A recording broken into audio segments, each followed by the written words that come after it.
오늘 말씀은 일촉즉발의 상황이죠. 다윗이 압살롬에게 쫓기고 도망가는 장면입니다. 상황이 어떻게 하다 이런 지경이 되었나 싶을 정도로 다윗이 이스라엘의 왕이었고 이스라엘 전 국토를 장악했으며 많은 백성들의 지지를 받는 사람이었는데 지금 상황이 전혀 그렇지 않습니다. 백성들의 마음이 다윗에게 있질 않아요. 백성들의 마음이 95% 이상 압살롬에게 기울어졌습니다. 군인들도 압살롬에게 더 많이 지지를 보내고 있습니다. 다윗이 흔히 하는 말로 야 그래도 천하의 다윗인데 라고 말하기 민망할 정도로 다윗을 뒤따르고 다윗을 지지하는 사람은 너무나 소수입니다. 그나마 다윗은 가족들과 함께 도주해야 됩니다. 여자들도 있었고 아직 어린 아이들도 있었습니다. 그러다 보니 신속하게 도망가지 못합니다. 상황을 빨리 판단해서 도망을 일찍 출발했는데도 불구하고 별로 멀리 가지 못했고 함께 도망가는 일행들 중에서 여자들이나 어린 아이로부터 좀 쉬었다 가면 안 돼요. 좀 쉬었다 가면 안 돼요. 이런 말을 들으면서 가야 됩니다. 가면서 그늘에 쉴 수도 없고 뭘 배불리 먹고 힘을 낼 여력도 없고 가지고 나온 것도 없습니다. 백성들의 마음이 압살롬에게 돌아갔기 때문에 오히려 꽤 많은 사람들이 도망가는 다윗을 비난하고 저주하는 일까지 있었던 것입니다. 그 와중에 다윗은 자신의 실책을 인정하고 이 고난이 자신의 범죄에 대한 하나님의 징계라고 받아들였습니다. 자신을 욕을 하는데도 한쪽에서는 화가 났겠지만 자신을 욕하는 사람에게 저주를 하거나 병사들을 보내서 그 사람을 죽게 하지 못하게 했습니다. 아니다. 저를 죽이거나 하지 마라. 내가 잘못해서 이 고난을 당하는 것이고 하나님께서 저 사람을 통해서 지금 나를 야단치고 있는 것이니 내가 달게 듣겠다.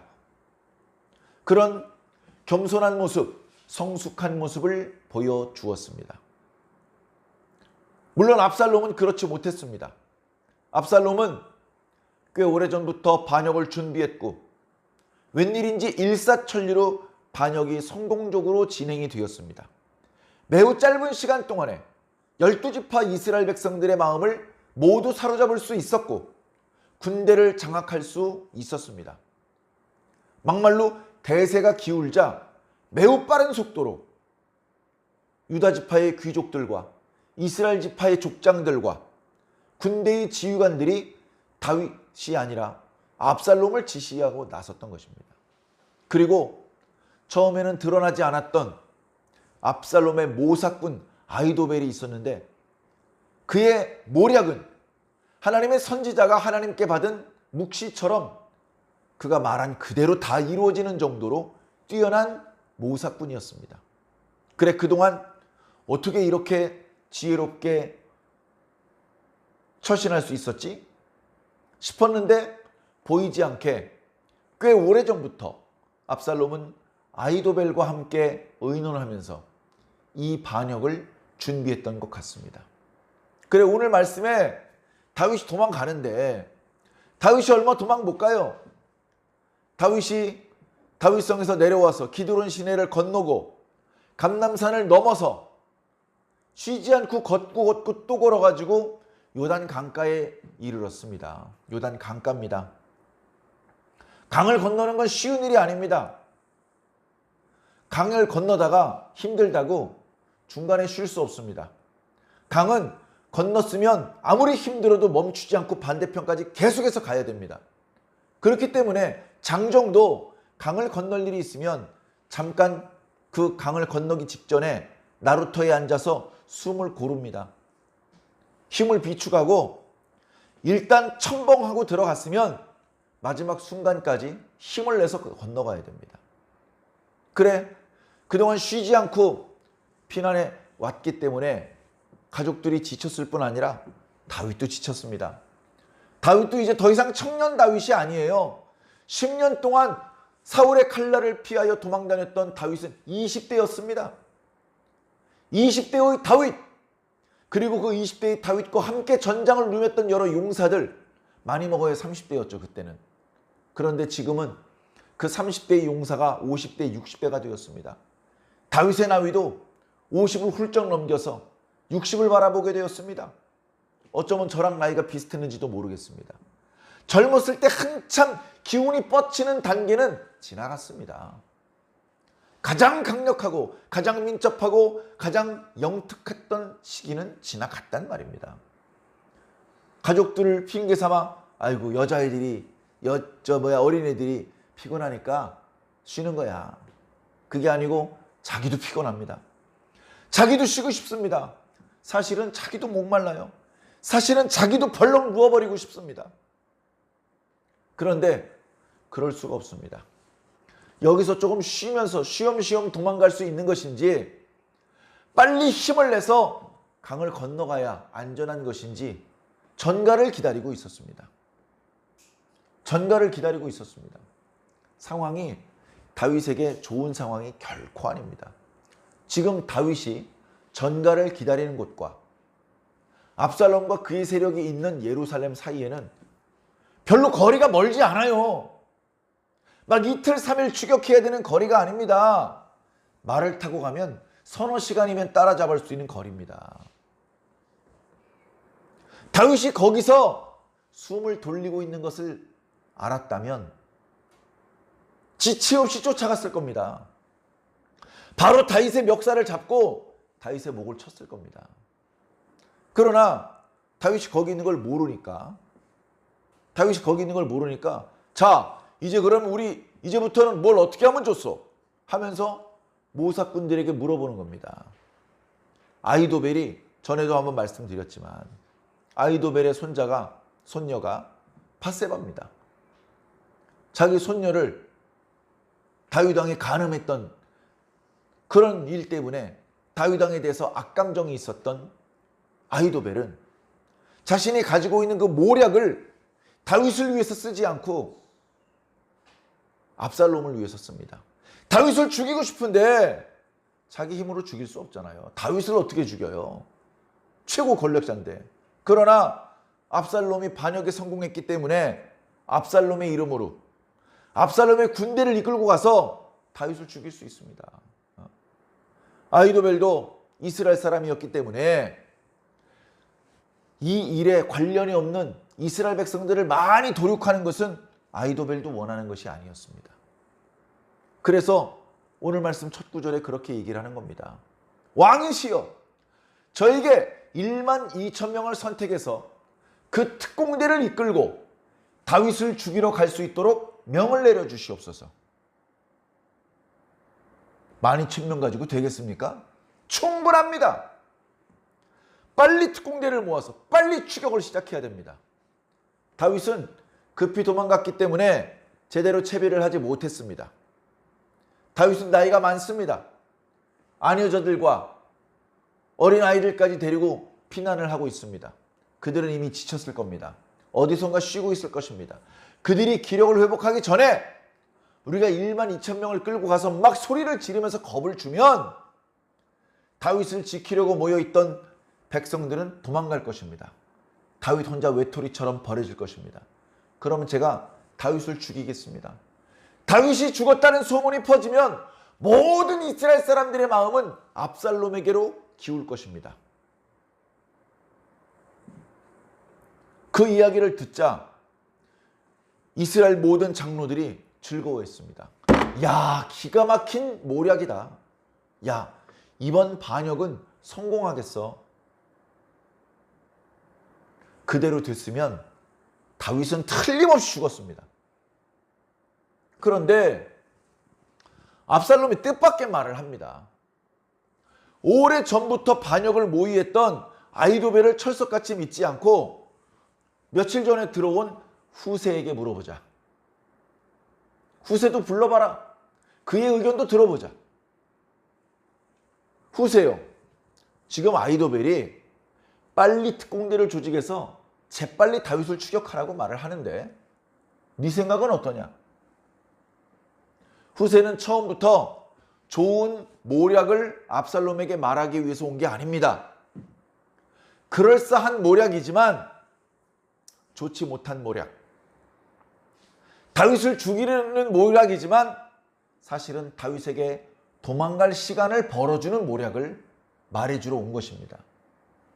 후세는 순간적으로 모략을 짜고 지혜롭게 말을 꺼내기 시작합니다. 왕이시여, 아히도벨의 모략이 이번에는 별로 안 좋은데요? 그래요? 왜 그렇습니까? 아시다시피 당신의 부친 다윗은 오래된 전쟁 영웅입니다. 그리고 다윗과 함께 있는 사람 요압, 아비새 잘 아시지 않습니까? 전쟁으로 닳고 닳은 전사입니다. 전사. 거기다가 걔네들 지금 감정이 어떤 상태입니까? 극도로 분노한 상태입니다. 그들은요, 숫자가 적을 뿐이지 엄청나게 용맹합니다. 틀림없이 왕께서 그런 특공대를 보낼 것으로 예상하고 매복해 있을 겁니다. 다 지금 준비가 되어 있습니다. 그것도 모르고 특공대가 들이닥쳤다가 패배할 수 있습니다. 그러다가 잘못하면 소문이 납니다. 야, 압살롬의 반역이 성공한 줄 알았는데 압살롬의 군대하고 다윗의 군대하고 한번 붙었거든? 압살롬이 졌대? 이런 소문이 퍼지기 시작하면 백성들의 마음이 다시 왕에게서 다윗에게로 넘어갈 수 있습니다. 그렇기 때문에 아히도벨의 모략은 이번에는 별로 좋은 것 같지 않습니다. 제가 생각한 모략은 이런 것입니다. 한번 들어보시겠습니까? 얼른 얘기해 주시오.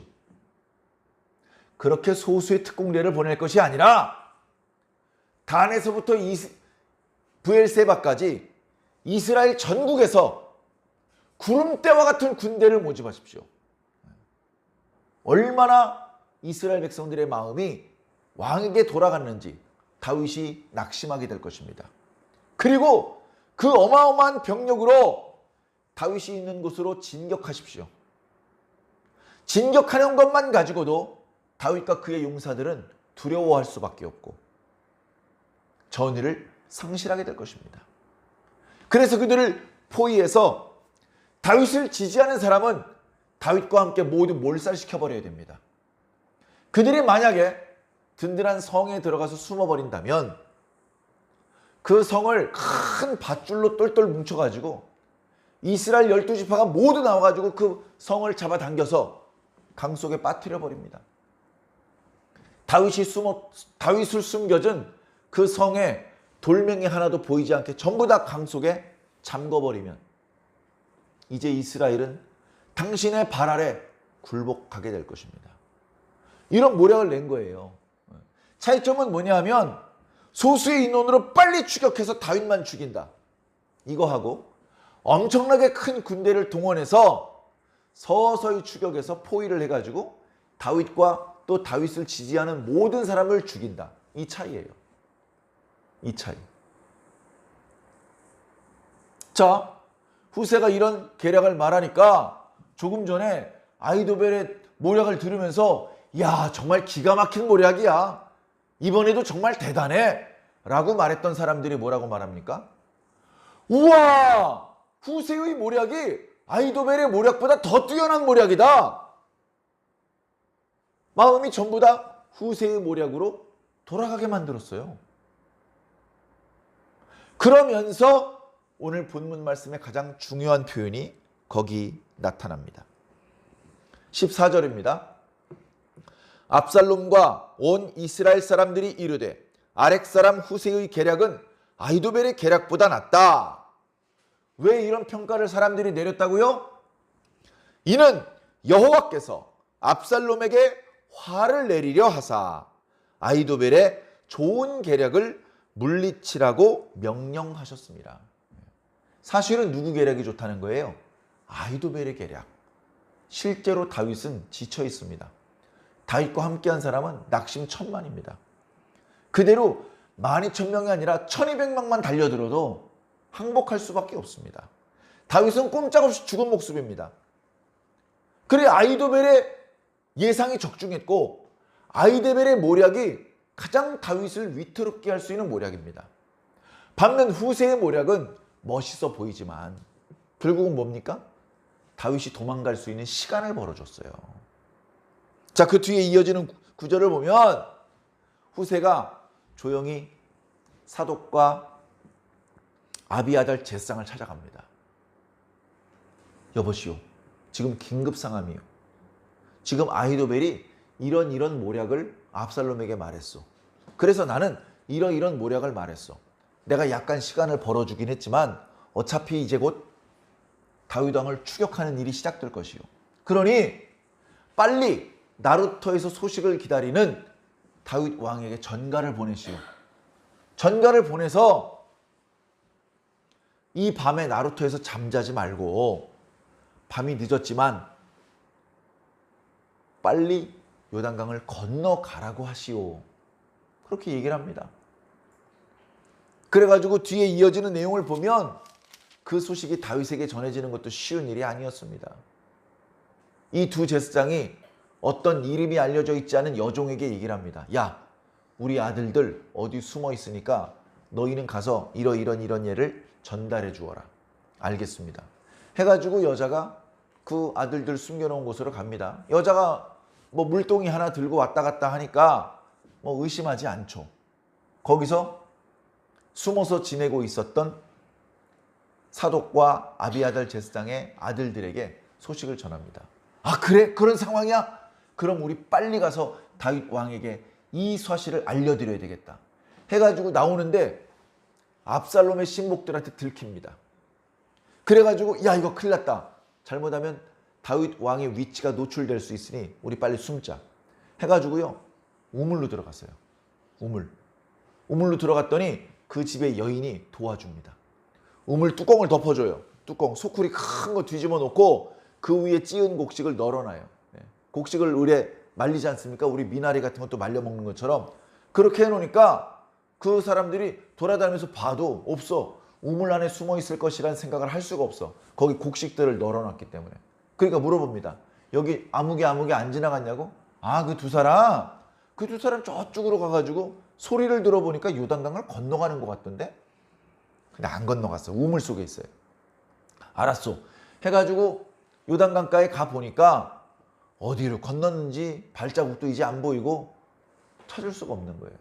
그래서 할 수 없이 그냥 돌아갔습니다. 그 추격하는 사람이 다 사라졌을 때 우물에서 나왔어요. 그리고서 다윗 왕이 기다리는 나루터로 간 겁니다. 다윗 왕이시여, 지금 비상 상황입니다.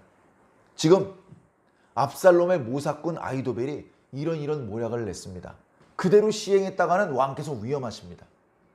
다행히 후세란 분이 왕에게 시간을 벌어주는 계략을 말했습니다.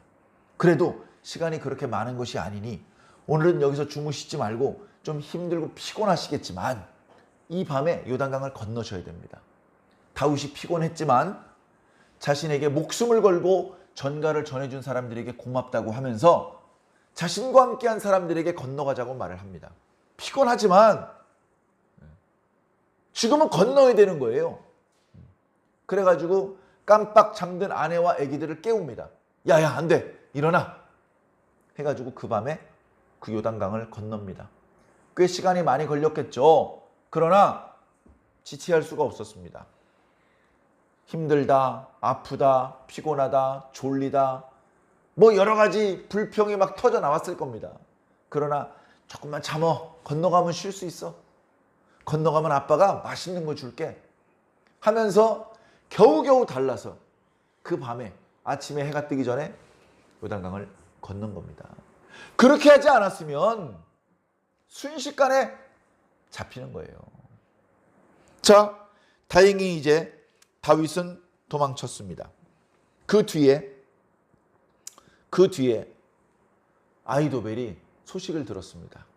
압살롬이 자기가 시킨 대로 하다가, 자기가 가르쳐준 모략대로 하다가 자기 말을 안 듣는다고, 후세라는 사람의 말을 듣는다고, 그 소식을 이제 들은 거예요.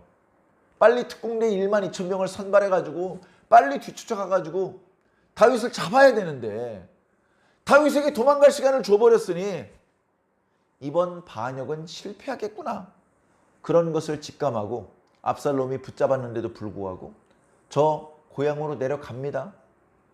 그 나귀를 타고 고향으로 내려왔습니다. 내려와가지고 집을 정리합니다. 죽으려고, 자살하려고. 그래가지고 자살하는 거예요. 자살한 아히도벨을 가족들이 보고 장사 지냈습니다. 그러나 그 아히도벨은 상당히 뛰어난 모사꾼이었지만, 지혜자였지만 그 지혜를 하나님을 위해서, 하나님의 사람 다윗을 위해서 쓰지 않고 반역자 압살롬을 위해서 썼습니다. 그러니 결과적으로 하나님의 역사를 회방하는 역할을 한 것이죠. 그래서 어떻게 보면 벌 받은 겁니다. 우리가 가지고 있는 재능을 하나님의 영광을 위해서, 하나님의 나라를 확장하는 데 사용한다면 칭찬받을 겁니다. 축복받을 겁니다. 그러나 우리가 가지고 있는 것들, 돈, 또 재능, 지식, 기술, 시간, 이런 것들을 하나님을 위해서 쓰지 않고, 하나님 나라를 위해서 쓰지 않고 죄 짓는 데 써버렸다. 하나님께서 기뻐하시겠습니까? 내가 너에게 많은 돈을 주었는데 그 돈을 가지고 네가 악한 데 썼구나. 악한 데. 그 하나님께서 기뻐하시겠습니까? 아히도벨이 그런 거예요. 하나님께서 다른 사람하고는 비교도 안 돼 탁월한 지혜를 주셨는데 그걸 악한 데 쓰는 거예요. 다윗을 죽이는 데 쓰는 겁니다. 그러다 보니 결국 복을 받지 못하고 비참한 최후를 맞이하게 됩니다. 그 소식을 들었을 때 압살롬의 마음도 찝찝했을 겁니다. 아, 그 여인 노인네, 그저 성질 급하네. 내가 미안하다고 하고 앞으로는 아히도벨의 말만 따르겠다고 그렇게 약속해 주려고 했는데 그새를 참지 못하고 자결을 해버리네. 찝찝한 마음을 가지고 자기가 다윗을 추격을 합니다. 그래서 압살롬도 이스라엘의 군대를 인솔해서 요단강을 건너갔습니다. 요단강을 건너가면 길르앗 땅이라고 합니다. 길르앗 땅에 자기 병사들을 진을 쳤습니다. 다윗과 그의 가족들은 이제 요단강 건너편 나루에서 더 도망가서 마하나임이라고 하는 곳에 진을 쳤습니다. 마하나임은 어쩌면 요단강 동쪽의 길르앗 땅의 중심지였나 봐요. 예전에 사울 왕이 죽고 다윗이 유다의 왕이 되었을 때 아브넬이 사울의 네 번째 아들 이스보셋을 왕으로 옹립했잖아요. 왕으로 옹립한 곳이 바로 마하나임이었습니다. 다윗도 같은 곳에 자리를 잡은 것이죠. 그랬더니 소식을 들은 사람이 그 길르앗 땅의 동쪽이었던 암몬 지역에 있는 사람들 중에서 몇몇 사람이 다윗을 응원하러 옵니다. 그 말씀은 참 귀중한 말씀이니 한번 읽어보겠습니다. 27절입니다. 다윗이 마하나임에 이르렀을 때에 암몬 족속에게 속한 라빠 사람 나하스의 아들 소비와 로데발 사람 암미엘의 아들 마길과 로글림 길르앗 사람 바르실레가, 이 고마운 이름들을 가진 사람, 그 중에 2명은 이방인이에요. 그런데도 불구하고 다윗을 흠모하고 다윗을 응원하고 있습니다. 하나님께서 보내신 손길이라고 저는 믿습니다. 그들이 빈손으로 온 게 아닙니다. 그들이 침상과 땅바닥에서 잠자지 않게 침상을 인원수대로 가져오진 않았을 겁니다. 몇 개 가져왔겠죠. 그래, 그 중에 많이 몸이 불편한 사람, 나이가 많은 사람, 이런 사람 땅바닥에서 자지 말고 침상에서 주무시라고 준비해 온 거예요. 침상과 대야, 큰 그릇이죠. 질그릇과 밀과 보리와 밀가루와 볶은 곡식과 콩과 팥과 볶은 녹두와 여러 용도로 쓰이는 그릇들과 곡식들을 갖다 준 거예요. 꿀과 버터와 양과 치즈를 가져다가 다윗과 그와 함께한 백성들에게 주었다. 왜? 무슨 생각을 했다고요? 백성이 들에서 시장할 것이다. 급하게 도망치느라고 배가 고플 것이다. 그들이 목마를 거야. 그렇게 생각을 하고 먹을 것과 마실 것을 가져왔다는 거예요. 얼마나 고맙습니까? 얼마나 고마워요. 이제 다윗은 이 음식을 먹고 힘을 낼 수가 있습니다. 자기 사랑하는 가족들, 여자들, 어린아이들, 자기 편에 서준 고마운 백성들, 그 백성들 중에서 약한 사람들 쉬게 할 수가 있고, 그리고 자기와 함께한 사람들 중에 용사들 있지 않습니까? 용사들. 백전노장의 용사들 있죠. 숫자는 많지 않지만 그 용사들과 함께 어떻게 하면 압살롬의 군대의 공격을 방어할 수 있을지 작전을 의논할 수 있는 여유가 생긴 겁니다. 이 모든 일이요, 하나님께서 하신 일이에요.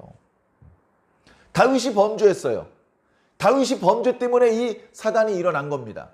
그러긴 한데 다윗이 온전한 것은 아닌데, 그런데 지난 시간부터 우리가 다윗의 모습을 자세히 살펴보면 겸손하더라.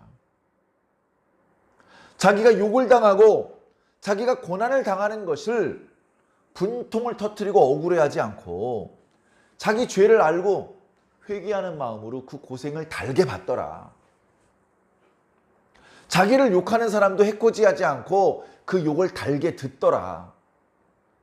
그 모든 것들을 하나님께서 보고 계신 거예요. 아이고, 다윗이 이제 조금씩 철들어가는구나. 전에 어처구니 없는 범죄를 저지르더니 아이고 많이 철들었네. 아이고 다윗 많이 참는구나. 그렇게 하나님께서 다 보고 계신 겁니다. 그러면서 보이게 보이지 않게 도와주는 것이죠. 두 제사장이 마음으로 다윗을 돕게 했습니다. 두 제사장의 아들들이 목숨을 걸고 다윗에게 도망가야 한다는 사실을 전달해 주었습니다. 다윗 곁에 아직도 다윗을 버리지 않고 떠나지 않고 다윗을 지키는 용사들이 남아 있습니다. 그리고 마하나임에 도착했을 때에 꽤 오랫동안 그 자리에서 버텨낼 수 있도록 필요한 물품과 양식을 공급받았습니다. 이제 다윗은 쉽게 무너지지 않을 수 있는 힘을 얻었습니다. 그래서 이어지는 18장 말씀에 그냥 일방적으로 마치 이슬이 하늘에서 땅에 내리는 것처럼 그냥 압도적으로 압살롬의 군대가 다윗의 군대를 무찌를 줄 알았는데 그게 아니에요. 압살롬이 병력이 그렇게 많은데 다윗의 군대를 쉽게 제압하지 못합니다. 그 이야기는 다음 주 수요일 날 자세히 말씀드리도록 하겠습니다. 자, 오늘 말씀을 통해서 우리가 분명히 깨달을 것은요, 하나님께서 다 보고 계신다. 하나님께서 다 보고 계신다.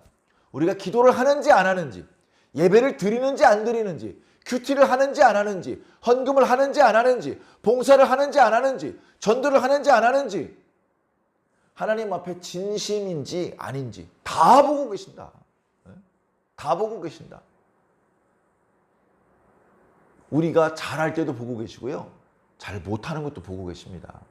하나님 다 알고 계십니다. 하나님을 숨길 수가 없습니다.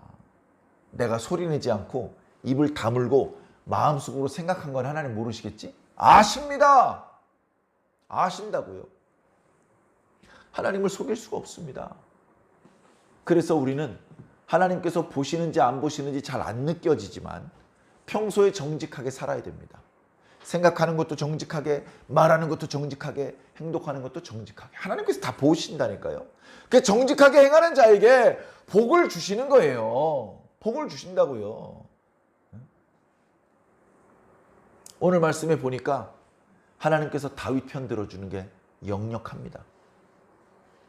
다윗을 위해서 대제사장의 두 아들이 목숨 걸고 다윗에게 전가를 전해줍니다. 후세는 다윗이 도망갈 수 있는 시간을 벌어주기 위한 모략을 베풀어 줍니다. 압살롬과 그 주변에 있었던 장로들이 아히도벨의 좋은 모략을 버리게 만듭니다.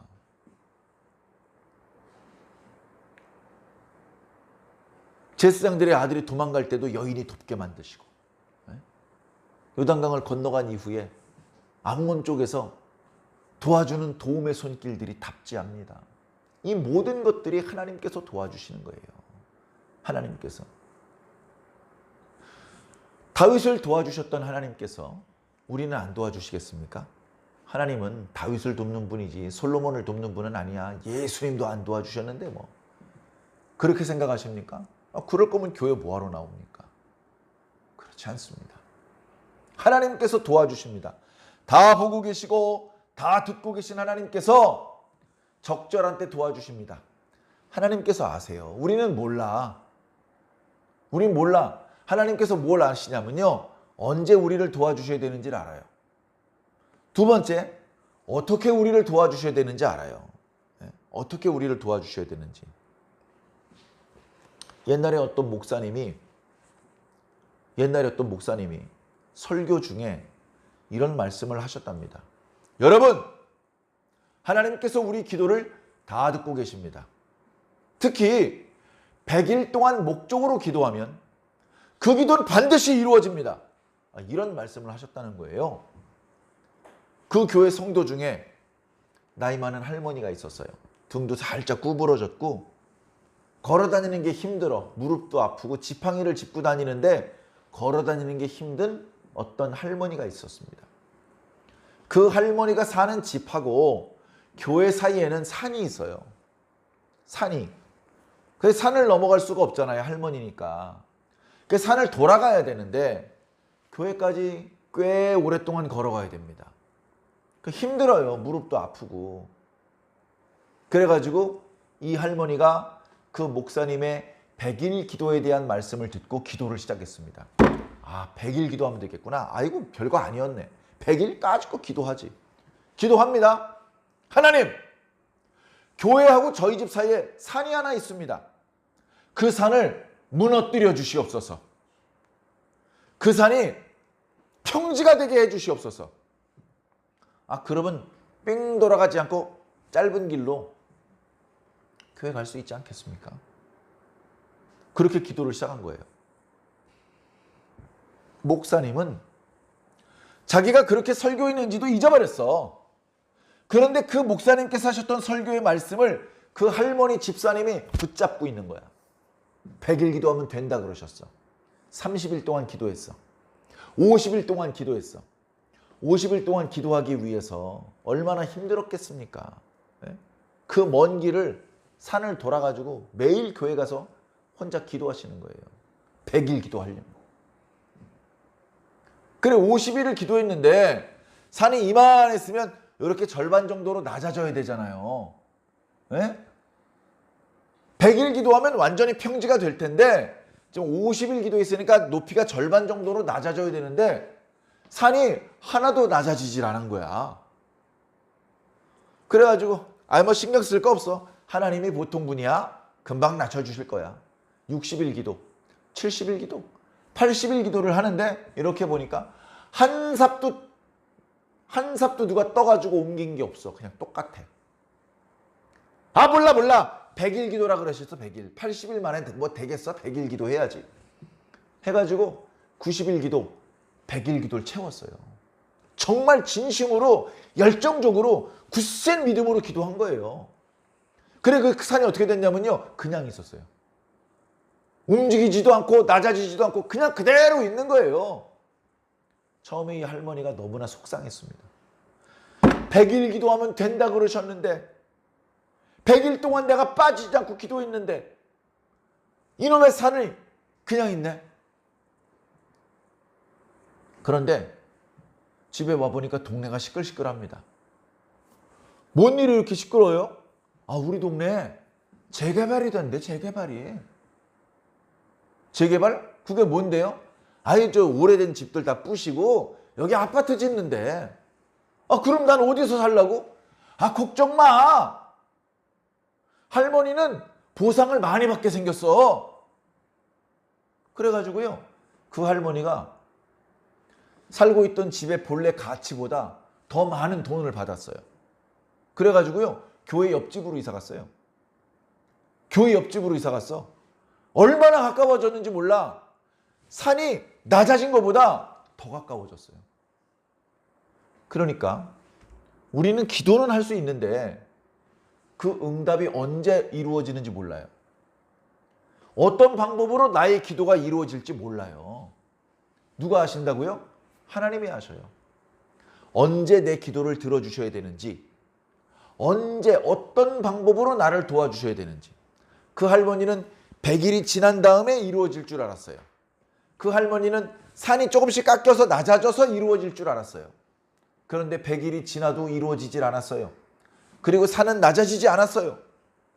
100일이 더 지나서 200일쯤 되었을 때 그 할머니가 교회 옆집으로 이사 갈 수 있었어요. 그 할머니가 기도했던 것보다 하나님께서 더 가까운 곳에서 살 수 있도록 옮겨주신 거예요.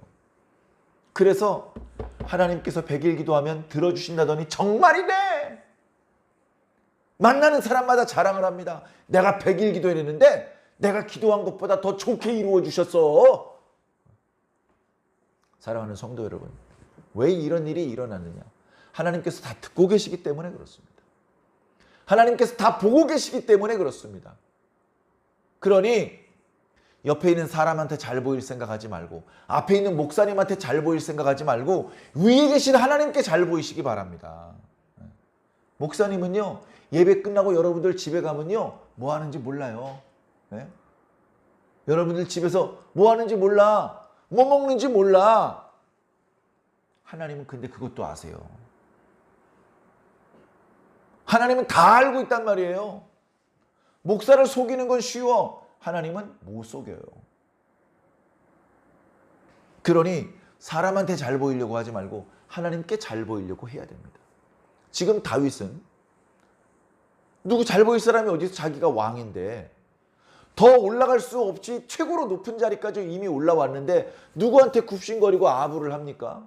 그런데 다윗은요, 지금 하나님께서 보고 계신다는 걸 느끼고 있었어요. 아니야, 하나님께서 보고 계셔. 하나님께서 보고 계셔. 하나님, 야, 내버려둬. 이 일 때문에 하나님께서 나를 불쌍히 여겨주실지도 몰라. 이 일 때문에 하나님께서 나를 빨리 용서해 주실지도 몰라. 야야, 가만히 있어. 하나님께서 보고 계신다는 것을 느끼면서 자신을 더 겸손하게 낮출 수 있었습니다. 앞에 있는 사람이 두려워서 굽신거리는 게 아니에요. 위에 계신 하나님이 두렵기 때문에, 위에 계신 하나님께 잘 보여야 되기 때문에 우리는 이 땅에서도 늘 겸손하게, 늘 진실하게 살아야 하는 것입니다. 사랑하는 성도 여러분, 오늘 다윗의 이야기를 통해서 몇 가지 교훈의 말씀을 드렸는데, 이 이야기 속에서 주시는 하나님의 음성, 하나님의 교훈을 놓치지 마시고 잘 기억하시기 바랍니다. 네. 교회 와서 넥타이 매고 예배당에 앉아서 눈 지그시 감고 경건한 척하는 건 쉽습니다. 그걸로 천국 가겠습니까?